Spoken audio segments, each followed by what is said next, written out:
half man, half DeLorean. The Mandalorian. It's so bad. Here we're done.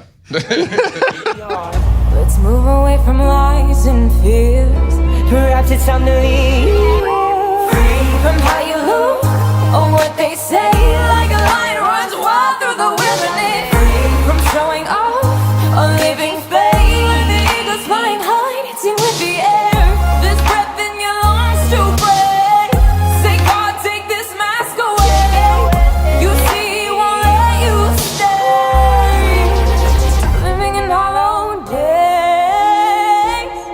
Hello and welcome to this week's episode of ShatterCast. If you couldn't tell from the awful joke, we are talking about The Mandalorian. Baby Yoda! Mandalorian is not an awful joke of a show. I think it's fantastic. I love it. When it first released, it's like, you know, George Lucas was talking about a live action TV show forever. It never happened. But then Mandalorian happened.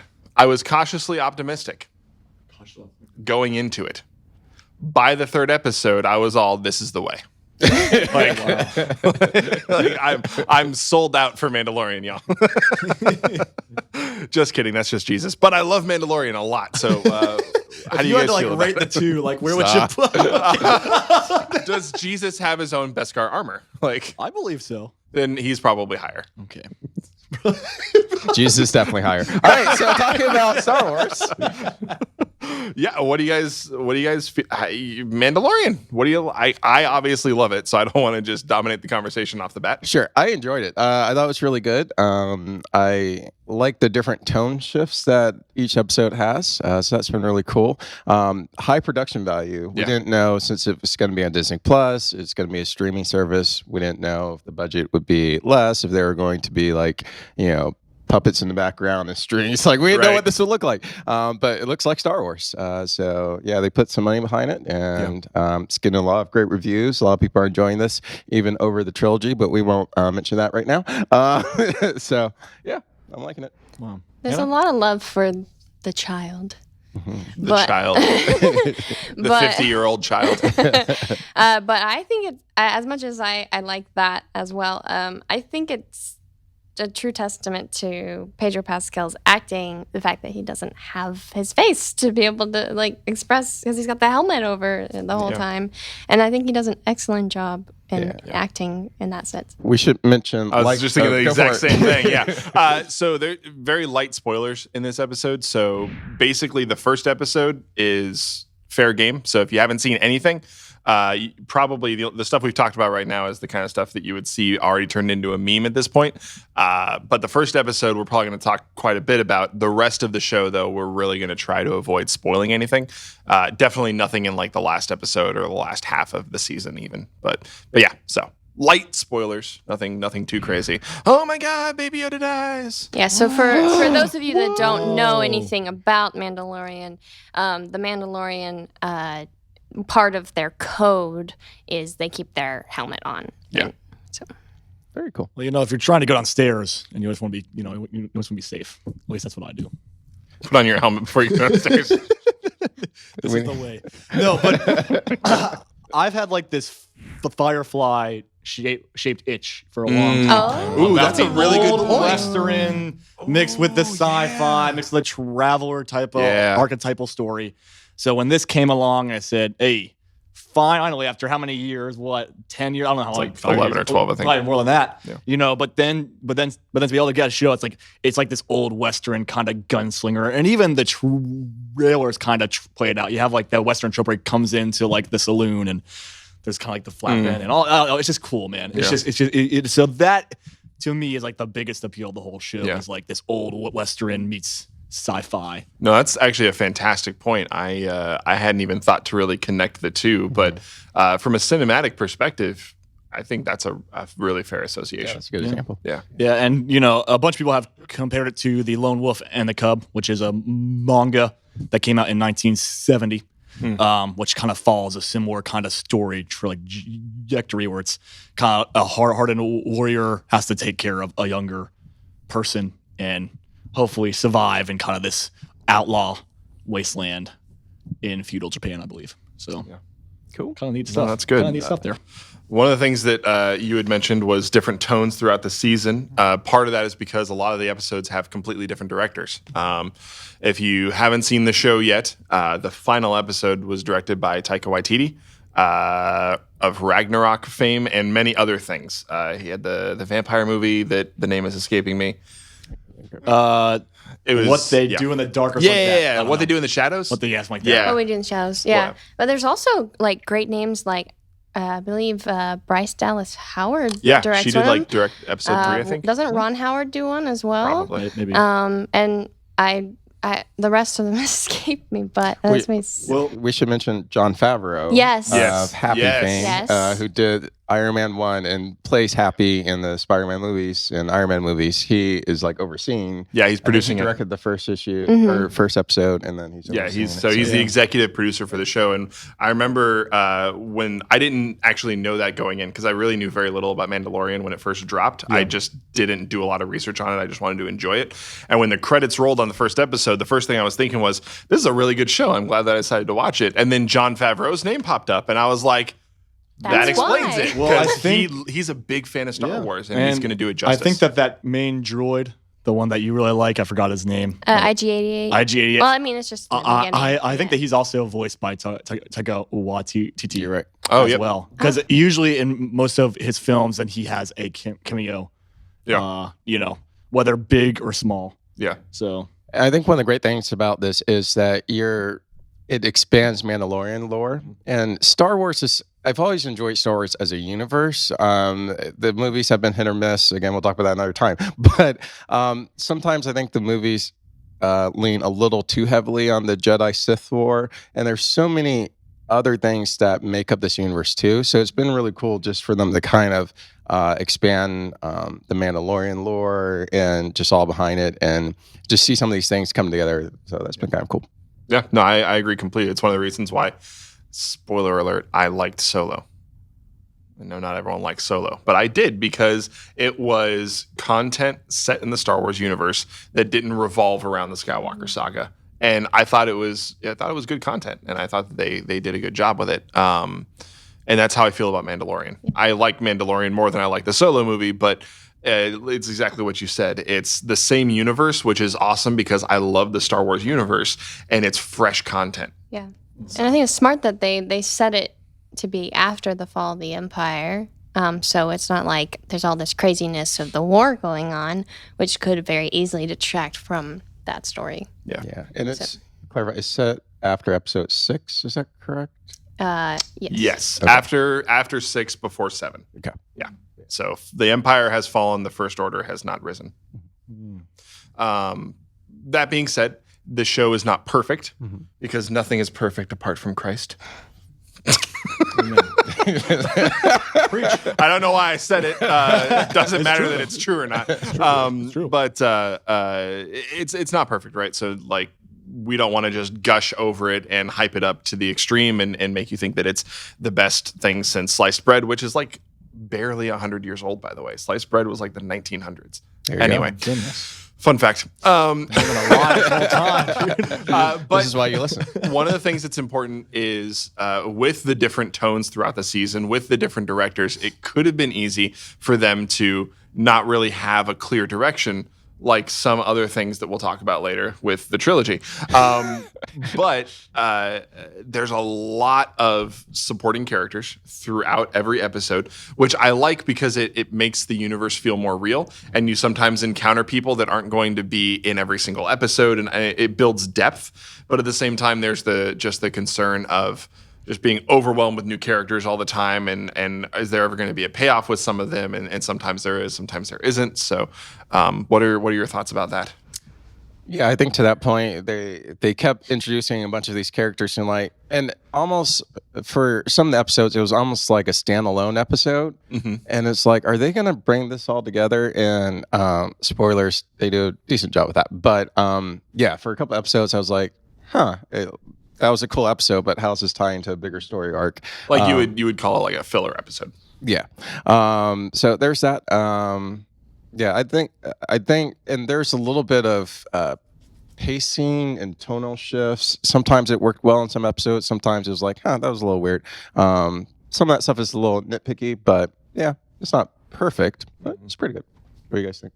Well, I think my thoughts is like this is like a traveler archetype type show.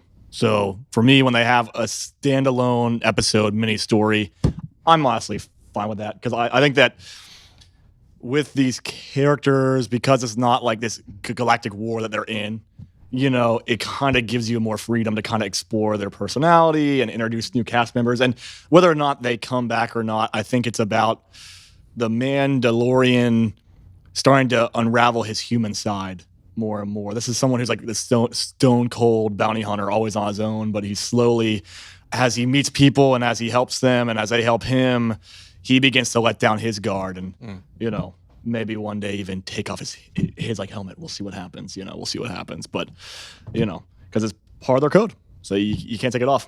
Yeah, I think I'm kind of in the same boat as Joel, where, you know, there are a lot of TV shows that are praised and a lot of people love, but their plot is lackluster, where that the actual pool for the people is the character development. And I think similarly, the highlight of Mandalorian is the character development. Yeah, well, and that's a great point. Like, one of the things that is the draw for me into the show, which I think is the thing that's been memed the most, and that is the draw for a lot of people, and that is the connection between Mando and Baby Yoda, right? And you were talking about this earlier, Joel, with the something in the cub. What was the lone wolf? The lone wolf in the cub. Yeah, yeah, and it's a trope. It's a thing that's been done before. It's not unique to Mandalorian. Obviously, it's not unique with the story that you mentioned, and there's other stories that have followed that. But what I like about that kind of story is that there's this drastic shift, and everything I'm about to say is all first episode, just so you know. So he gets this bounty to go after this 50-year-old person. And when he finds the 50-year-old person, he finds what the internet has named Baby Yoda, right? Actually 50 years old, but, you know, maybe they age differently than we do. And not actually Yoda. And not actually Yoda, because that doesn't make sense. At this point in the the story, Yoda's already dead. Maybe he reincarnated. No. Star Wars. No. Just the same species. Same species. But we don't know anyone else, and we don't know the name of the species, so Baby Yoda. But he goes from just it's about the next job, it's about the next bit of money that he gives to like his guild that he's a part of as a bounty hunter, and there's this dramatic shift to what's more important. And it kind of sends him on a very different path. And that right now is kind of the whole point of the show. It is the whole basis for the show. And there are periods in our life where we're going one direction. It seems like the correct direction. And then we encounter something or someone, or God pulls us aside and smacks us in the back of the head, or whatever it looks like for us. And there's a very clear need to immediately and drastically shift direction. That there is a purpose greater than what we're currently doing. And so when we start talking about what the Mandalorian's like shift is when he discovers Baby Yoda, it's no longer just about the next job, right? There's something more important that he needs to do. And so there's going to be times in our life where there are these more important things that come up, right? When we start living for purposes and things that are bigger than ourselves, that's, for me at least, when life becomes a lot more fulfilling, when it becomes a lot more meaningful, right? I've mentioned this before on the podcast, the definition of Christian spiritual formation, which is a really fancy word, but it's just conforming to the image of Christ for the sake of others. And it's wanting to be more like Christ, but the important part is that it's for the sake of others. You know, because when we start talking about the Bible, and we start talking about the religious leaders of his day, the Pharisees, they had a lot of the religiosity, they had a lot of the laws and everything kind of down pat, but it was all about them. And their biggest downfall is that they were self-righteous. And so when we do these things, but then our life is only about us, then what's like the point? because our lives aren't supposed to just be about us. That was like 3 minutes. I'm going to stop talking now and kind of let you guys kind of speak into, a life lived for, superior purpose. Yeah, well, I think that God brings us through a bunch of change. And the same with like Mandalorian and like Baby Yoda as a whole. It's like this person came into his life, this little Yoda guy, and it forced him to kind of reconsider what he values, what he cares about, what he wants to spend his time doing.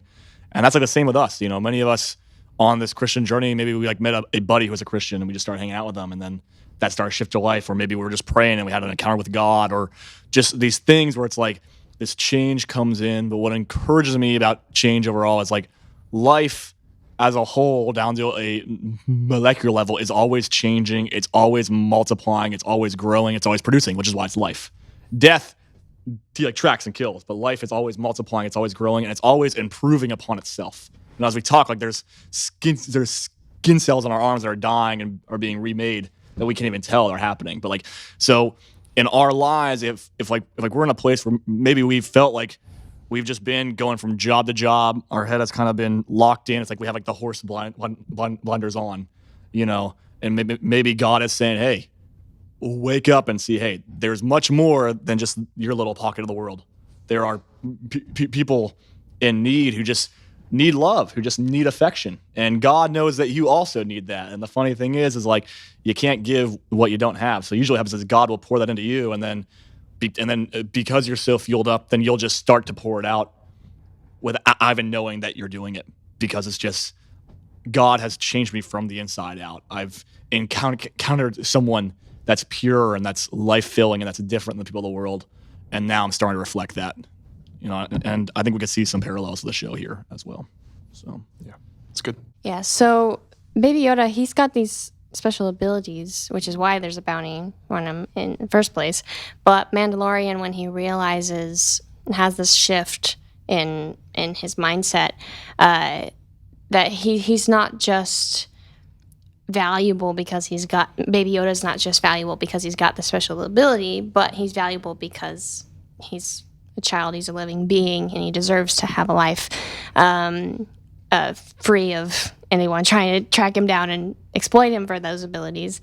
And when I think about that, I think about when God calls us to care for other people. It's not because those people can give us something in return, or it doesn't matter what they're adding to society or anything like that.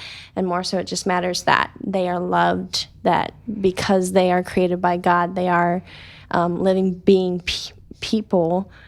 That is why we should love them, not because of anything that they can do. Yeah, well, he died for us, and he died for us when we were in the worst of the worst, when we were at the point of our life where we were mocking his name and we were sinning the worst of the worst. That's when he chose to give everything. And you would think that someone would do that for a good person, and this is what Jesus says, like, some may die for a good man, some may die for a righteous man, but who dies for a sinful man? And it's only Christ who does that. And, one of the things is like, you can hear about him in church and all that stuff, but if you want like a true encounter with Jesus and you want to have like this moment where it's like, where you just want to get rid of the horse blinders, then you just ask him, you say, Jesus, I want to have an encounter with you. And I believe that if you're sincere in your heart, as it's touched my life, as it's touched Derek's life, it's touched our lives, it's not, church is not just like, is not some 12-step program to recovery. Some like churches have that in there, but when you have that personal encounter where you say, wow, I don't just know God's real in my head, but I know he's real in my heart because he's changed my life, then that's like the true gold. And that's the awesome thing about it. And it's just, Jesus flat out in the word says that you have not because you've asked not. So if you just say, Jesus, come into my heart, then expect some awesome things to happen because he's an awesome God. So that's awesome. I think that's a cool point, the encountering, because I love this story because you have this Mandalorian who's living his own life and just going about his day, and he encounters this child, and he's got to make this decision: am I going to protect this child, or am I going to just live life for myself? And I think we have the opportunity every day to encounter God's child, Jesus. And a lot of people ask me, why am I a Christian today? And for me, I go back to when I was a junior in high school. I wasn't doing well. I was still in a lot of depression, just wasn't in a good place. And I remember my parents were Christians, so we went to church and sitting in church one day and just being like, you know what, God, I don't know how, but I know that you're real, and I just need you to touch me. And at that moment, I felt something move on the inside. So I tell people, I'm an ugly crier. I started crying like a baby. There's snot everywhere. Everywhere. Everywhere. On So the walls, the embarrassing. roof.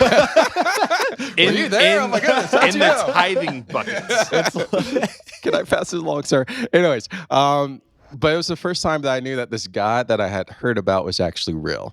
And more importantly, that he cared about me personally and what I was going through. And I just, dove into church, youth group, reading the Bible, learning more about this God. And the more I learned about God, the more I knew that he loved me. And also the more I knew that he loved other people. And so if I was really going to follow God, I had to love others as well. I couldn't just live life for myself. And that's one of the reasons we're here today. We started Shatter because we're dealing with a lot of students who are dealing with depression, low self-esteem. And God said, go do something about it. We're like, okay.